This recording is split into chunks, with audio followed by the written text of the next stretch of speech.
And we are live. Hello to all viewers and welcome to the fourth alumni talk in the series of catch-ups very close to ThinkYoung's heart. For any viewers new to these weekly talks, we're picking the brains of our wonderful alumni to showcase the achievements and stories of those in the strong ThinkYoung community. But importantly, they are also here to offer some words of wisdom and help inspire the young generation to get themselves out there, kickstart their careers in whatever path or passion they may want. So today I'm your moderator, Betsy Lake, External Relations Assistant at ThinkYoung, and we are joined by a very special guest, alumnus Alessandro Tirapani, postdoctoral researcher in organisation studies at Montpellier Business School and the University of Montpellier. Pleasure to speak with you today, Alessandro. Thank you so much for having me. It's really a pleasure to be back, even though it's virtual. Thank you. So I know ThinkYoung was kind of like your debut, let's say, in Brussels. And so I was interested to start by just asking you how you ended up working for ThinkYoung. Oh, yeah, that's very interesting. So first of all, thank you so much for having me here. As I said, ThinkYoung has been a very interesting experience of my life, not in the British sense, in a very positive sense. And yeah, so basically I ended up in ThinkYoung because after my studies, I applied for a European grant in Italy. And funny enough, originally I was meant to go to Malta. That was basically the partner that was chosen. But then the person managing the grant thought, well, I think your profile fits better if you go to Brussels. It would be better, maybe not weather-wise, but work-wise. So yeah, so basically I started to look online, and a friend of mine told me that there was this thing called the Transparency Register. So I started to look for organizations, and then I saw this organization that had as a goal improve policies for young people. So it was different from all the others, and I thought it was quite interesting, and I thought it was fascinating. So I sent in the application, and yeah, and then I actually had my first interview with Alex Egger that you interviewed some days ago, some weeks ago. And yes, and then I started my adventure. Wow. And I know it'll be tricky to narrow it down, but what was your favorite part or favorite project whilst working with ThinkYoung? And remember that they're most probably watching right now, so answer well. Well, in general, I think that was for me fascinating was actually dealing with the youth policies. I thought in itself it was really interesting and fascinating. The other thing is that I know that it's a bit of a poster sentence of ThinkYoung, but it's true. I mean, from day one, we had the opportunity to actually be present in the parliament or in other settings to speak with partners. So it was really a hands-on experience. And I thought that for me, that was the most amazing thing. I mean, from the very beginning, this opportunity to deal with stakeholders and to other people and to be in the middle of action, even though the lobbying is probably not the most action you can get in life. But yes, I thought that was definitely fascinating. Well, we did several projects. I think that so we did two projects that I'm very fond of. So one was, the first one was about the skill mismatch. So it was this project of research and interviews and also all the work from by Alessandro Gerosa on videos on the difference between what the skills that the young people have and what is required by the market. So I thought in itself that was fascinating because it really opened the question of what skills do we need in life? Is it only about what the market wants? You know, at the beginning it was a very instrumental view. You know, like the market needs this, the student have this, we need to fix it. But in the end, it was much broader. It was much about how skills change, how young people have passions and interests. And yes, so I think this was definitely, a crucial part. Yes, so we did also another project on the failure fear of failure among the young entrepreneurs. Yeah, I remember that one. Yeah. Yeah, I completely relate to everything you just said. The hands-on experience with ThinkYoung, the chance to get involved, the chance to make a direct impact and positively try and solve problems and improve young people's lives all over the globe is definitely something that attracted me to ThinkYoung as well. And I'm also, one of my favorite projects to do with the skills mismatch with the coding school, where there's a lack of digital skills suiting the demands of the labor market. So yeah, I completely agree with everything that you were talking about. So following on from this, when you, after your experience and when you left ThinkYoung, what do you think were the key things that you learned and took forward? And do you think that the experience at ThinkYoung actually influenced what you chose to do next? Well, that is quite a broad topic, so I will try to narrow it down. Definitely here there is an element of being a man, so I had a different experience compared to other people, definitely. But something that I took away was a lot of confidence. Meaning that, I was going with some colleagues of mine, for example, Christopher Moore, that at the time was dealing with external relations, and other people, also Alex Egger, just to name someone that can come up. And it was really amazing for me because I was terrified. I was literally terrified when, Andrea or the others said, okay, you need to go to speak with this company or to the commission to pitch this project. I was like, yeah, no, I can't do that, right? And then you realize that actually there is, first of all, a lot of doors are open if you knock, and especially if you are willing to learn. So there was a lot of listening, but also there was some speaking, and it was terrifying, as said. But you realize that actually the feedback was really good a lot of time. We also had some bad experiences. I cannot downplay them. We had some bad events, let's say, with some people.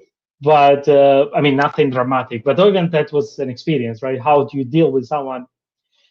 So that was the first one element. Another element that I brought with me was definitely leaving the cocoon a bit of the of the student life, but in a nice way. Meaning that at least ThinkYoung specifically, but I think Brussels, it's a very specific place where you are still a bit of a student because there are all these interns, but you are still already in the work life. So it was a transition that I really liked it, and it helped compare maybe to corporate life or to be immediately. Yes, and I think this is very specific to Brussels and maybe the other cities where you basically are in an organization, but you are also specific in a bubble, right? In the Euro bubble. So you are interconnected to a lot of other organizations. So you don't learn only about your job, but you learn about several things. And finally, I think something that I brought away with me was everything that I didn't know. So I realized that I didn't know a lot of things. I didn't know that I actually wanted to pursue the career after. I learned about the European Union, a lot of things that I liked, and a lot of things I didn't like at all. By the way, this is not here for the interview. It's here. So I'm fond of the European Union, but I think you stay in Brussels, you learn a lot of things that are really not pleasant and really negative. So I think that for me was also a huge learning experience, both of the things that I could and also the thing I didn't want to do, or I was not interested, or I didn't agree with. Yeah, I completely agree. Both positives and negatives of all experience teach us really essential things. And I think you talking about that lack of self-confidence is something that so many people can relate to. I never would have thought, a year ago or so that I would be doing live discussions on webinars. So it's amazing. So since ThinkYoung, you've obviously had a very cool journey as well. And I'm really interested, as I was mentioning earlier, to hear what you're working on currently, as I know you're into organization studies, but I do not know what that means at all. So please do enlighten me. Well, the very short answer is that organizational study, it's basically management. So it would be business studies from more a sociological perspective. So would be the aspect of business and management that look a bit more about the social components, organizations, meaning at firms or public firms or NGOs as part of the society. So not only as maybe strategy or more classic views of efficiency, but it's, yes. So I think that it's a way to summarize it. So basically now I'm a postdoctoral researcher at Montpellier Business School, and I'm also part of the research management group of the University of Montpellier. And I completed my PhD in management in London at well, it used to be called the Cass Business School, and now it changed name in the Base Business School to address decolonization and other ethical issues, which I very much endorse. And yes, so basically, before I studied both management and international relations. So basically, my profile has always been a bit between these two words, a bit more management, a bit more politics, and yes, and mostly now in my project, what I do besides teaching, I mostly research non-standard work and precarious work and alternative arrangements. And in this framework, I also study platforms, for example, the gig economy, Deliveroo, and this kind of alternative work arrangements. I hope this summarizes. Yeah, wow. I can talk for 5 hours or so. Thanks for being concise for us, since we only have a short time. And I really want to go into this a bit later on and delve more into that. But first of all, I was wondering, is this something that you had been interested in, like say when you were younger, and this is how you pictured like your sort of journey going, or did you imagine things differently? As you know, when you're younger, you want to do loads of different things. For instance, I used to want to be a vet, but my allergies to cats, horses, and most dogs kind of made that a bit unlikely. So I was just wondering if that was the case for you. Has this been a plan, or what's happened along the way? So I was actually thinking the other day about this, and so I think I decided that I want to be an academic when I went to the university, and I found very interesting professors. So I would say that probably my first interest in academia was about teaching, which, interesting enough, is probably the least appreciated part of academia. If you know how it works from inside, it works much more about research than teaching. But I've always liked teaching, and so I was inspired by some models. Then when I finished my master, I decided to try to apply for some PhDs. I didn't find anything, so I wasn't admitted, more correctly. And so I found this opportunity for ThinkYoung, and then I went to Brussels. And so, I mean, to be completely honest, for me, was the experience of Brussels was really important, because I realized on one hand, a lot of people were calling themselves researchers, but I realized that very few people had a PhD. So when people were asking, "Oh, you are a researcher, do you have a PhD?" I would say, "Well, actually, no." So I thought that actually I wanted to do research and I wanted to learn. I needed to learn more. So it was a bit of a practical thing. So I like doing research in academia or outside academia. That was a request. And the other thing, if I can be completely honest, I think when I was in Brussels, I thought that I didn't like too much research in the private, I mean, not the private sector, but like narrow-minded, and was much more directed at a very specific scope, had to be too practical. Now, funny enough, when you're in academia, you actually miss that part. So actually, when you're in academia, you say, well, actually, I needed to backtrack a bit. And it would, I think, is really interesting, and something I would like to do in the future, is to have more discussion with policymakers and practitioners, and even, yeah, people in general. It doesn't have necessarily to be that. So I think that one of the elements that for me was important was try to learn how to do research a bit more abstract, a bit more like at academic level. Doesn't really mean much, right? It's more research that it's more for the sake of research, at least in the first step.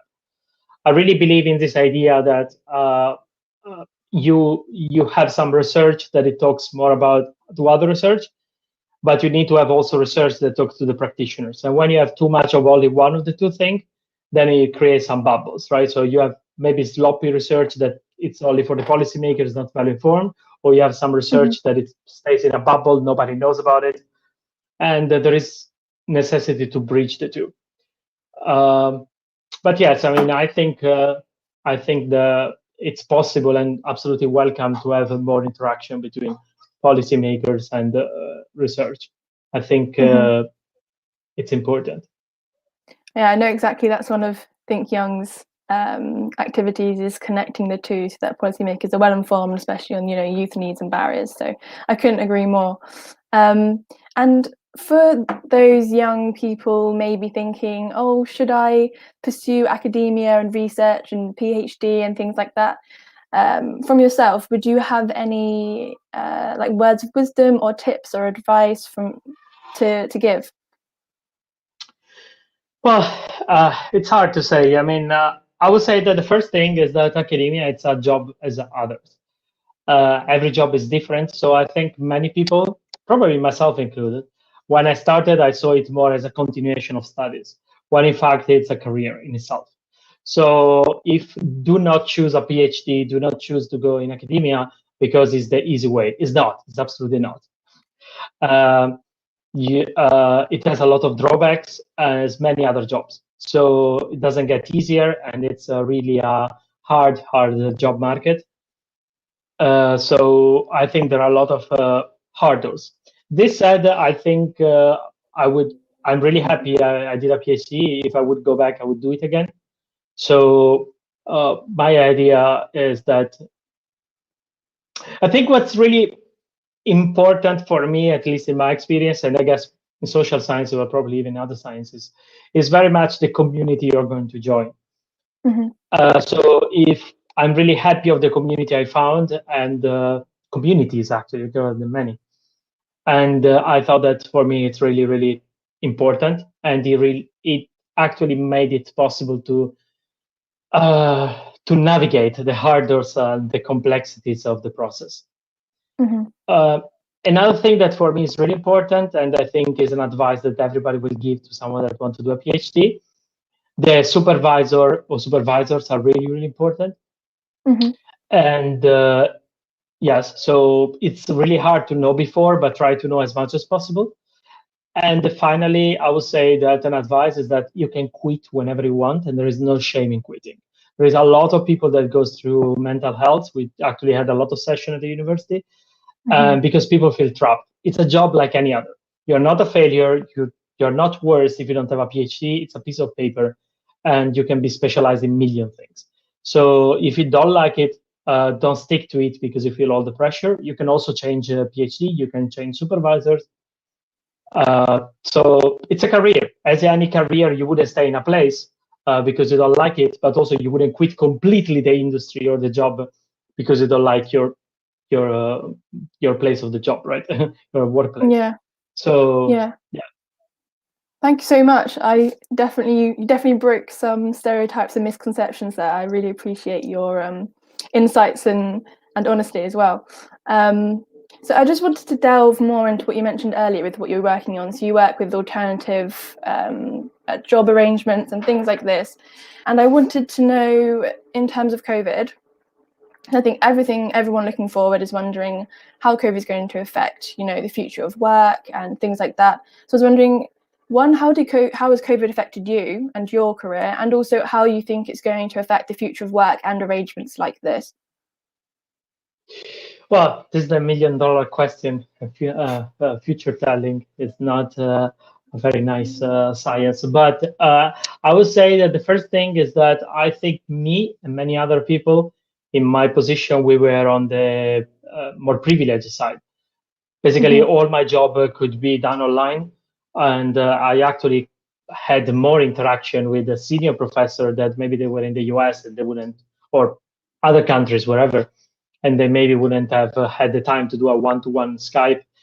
And this COVID, in a way, allowed them to have more interactions. So that it's a positive side, possibly.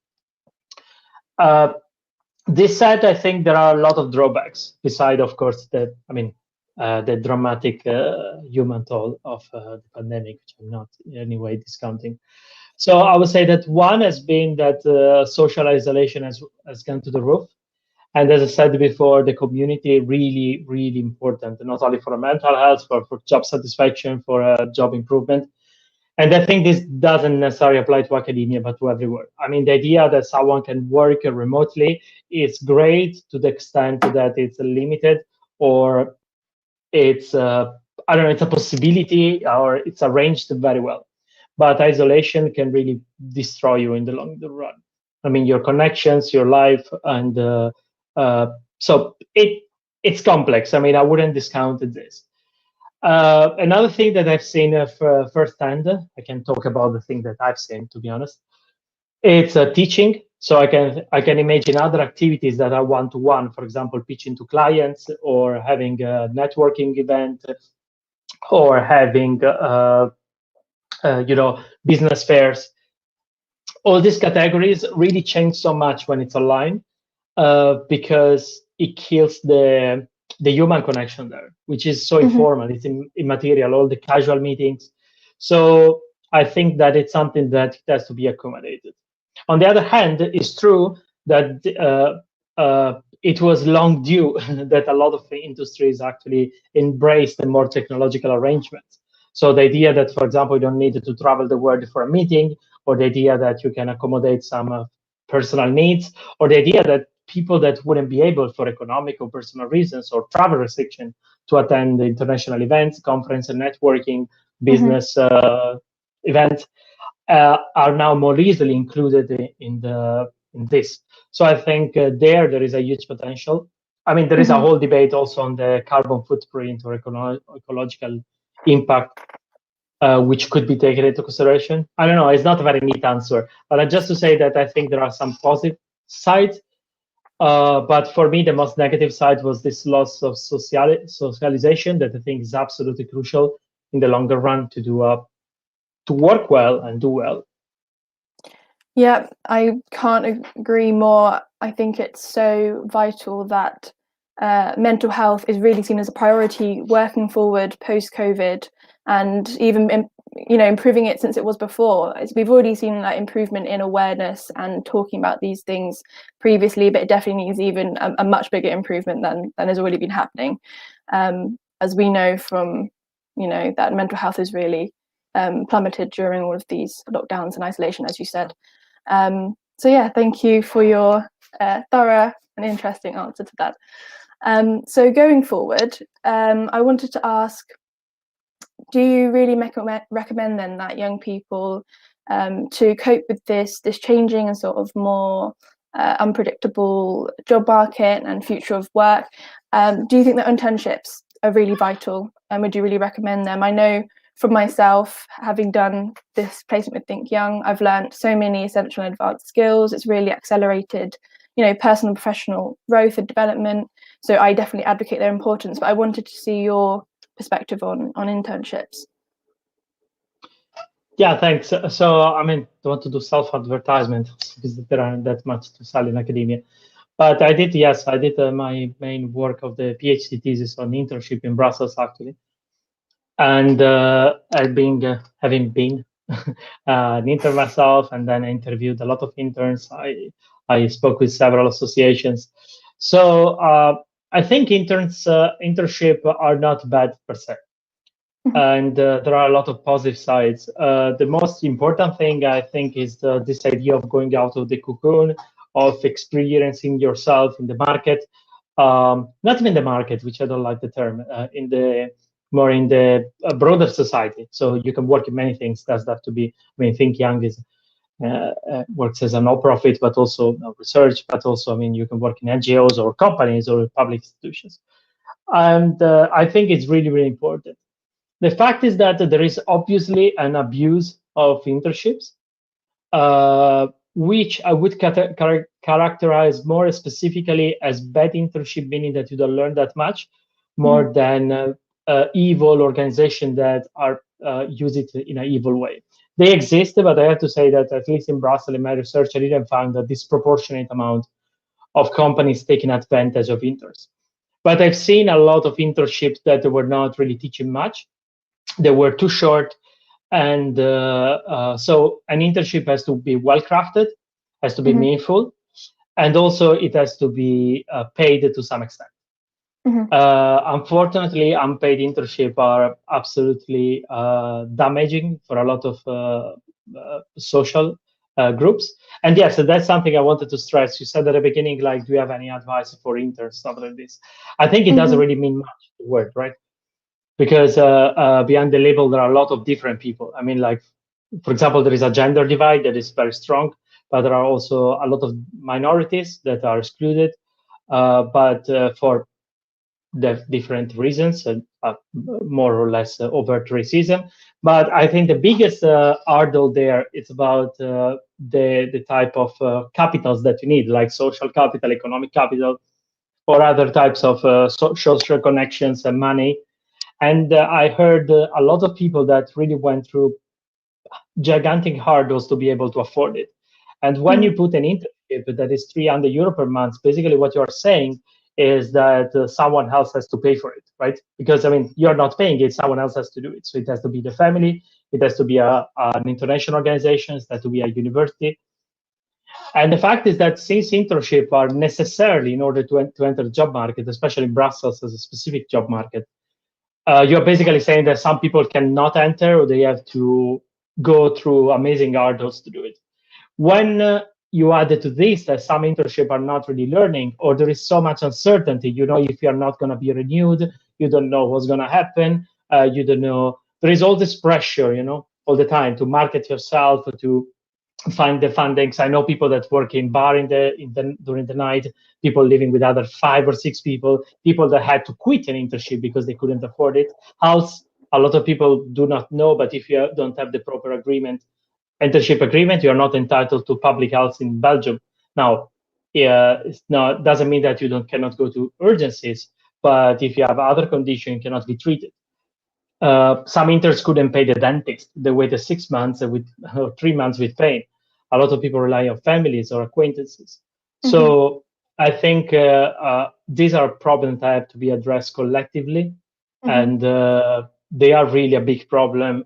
I mean, a challenge more than a problem in Brussels and above. So in theory, as you said, placements can be amazing for experience into entering the world of work, but there are a lot of improvements to make sure that it's inclusive and that it's actually worthwhile. And I completely agree with you. So I also noticed that you have quite a nomadic fashion in how you like to work and study and live. You know, you've been to Spain, Belgium, UK, obviously Italy, France. So I'm definitely interested in something like that. I love to travel. I love to see different places. That's actually one of the things that appealed to me about ThinkYoung placement, that I'm in Brussels. So how do you find living between different cities, and what are sort of the pros and cons and tips for those wanting to follow a similar lifestyle, I guess? Well, I mean, the most obvious, I mean, I don't know, it's difficult to answer. I mean, definitely, I would say that is something that it came out of my passion, because I knew that I wanted to leave Italy when I finished my studies. And then the point is that you get into that, you know, a bit. So at some point, it becomes more a mindset. So it's not a very good answer, to be honest. I think that one thing led to another. And definitely in my 20s, there was a lot of enthusiasm. So I was super enthusiastic to go somewhere and somewhere and somewhere. And for me, what really saved me a lot of time was the network of friends, of colleagues, of people that I met. Amazing solidarity and a lot of help that I got. So I think that was quite helpful for me. Also, as I said, I mean, there were a lot of privileges that I had. I mean, I didn't use much money, to be honest, but I mean, I was living as I could a bit, but definitely there are a lot of head starts that I had. Another thing I think it's seeing that for me it was important to see why I was going somewhere. So I mean, of course, going somewhere for the Erasmus is quite easy as a motivation, but also I mean, doing an internship or doing the PhD, changing city. I didn't try. I tried not to think too much, but not to do it completely lightly. So try to see if it fits a bigger purpose. So in the end, I was mixing both the passion, but also trying to find the job that I wanted to do. So specifically, for example, I wanted to do this European experience, and I found a place in Brussels. It could have been Malta. I wanted to do a PhD, and initially I didn't even think about the UK. But then a professor told me, well, why don't you apply to this university? And that's where I ended up. So yes, so there is a point there. But it's also very hard to balance personal life and private life and professional life. So it's something that you need to juggle. Mm-hmm. Well, thanks for that. I can't believe the time's almost up. It's been the quickest half an hour. So I'm just going to end on some quick fire rounds of 2 questions that I want your advice and insight on, if I could. So yeah, answer as concisely and as punchy as you can. So 1, if you were the president of the European Commission for one day, what would you do and why? Wow, I would say, I would say that we need definitely a social integration and to get rid of the obsession with the single market. And Europe is not an economic union. It can also be an economic union, but it has to be a social union, and there is so much to do there. And I think the obsession with the single market it's extremely damaging. And so I don't know what I would do. Smarter people than me failed, but much Great. smarter people than me. Thanks. And finally, I would love to ask you if there was one thing that you'd wish you'd known when you were younger, or one thing that you wish you could tell your younger self, what would it be? Well, I think it would have been useful to know that a lot of things are a lot of hurdles, a lot of problems are external. So I think I was very much embedded in this idea that if you do all your best, that you can make it. And then I learned along the way that there are a lot of injustice, inefficiencies, problems that are outside, and you should be able to navigate them, but you also should bond with other people to try to fight them and solve them. And I think it took me way too much. At the beginning, I thought it was if I were failing or succeeding was all about me. And thanks to me or because of me. But in the end, it's much more complex than that. And there are a lot of problems out there that you solve working with the others. And that is not all your fault if you succeed, but it's not all your merit if you, sorry, it's not all your fault if you fail, but it's not all your merit if you succeed. It's a blend. I mean, I think that's advice that everyone can appreciate. So thank you for that. And thank you for being here, for your time and sharing your advice and your experiences with me and all of the viewers. I'm sure everyone has been interested in what you've been saying. It's been a pleasure. So thank you so much, and thank you to all those watching. And it would be great to see you all next week for our next alumni talk on Thursday. Thank you so much for having me. Bye. Bye to everyone. Bye. Bye.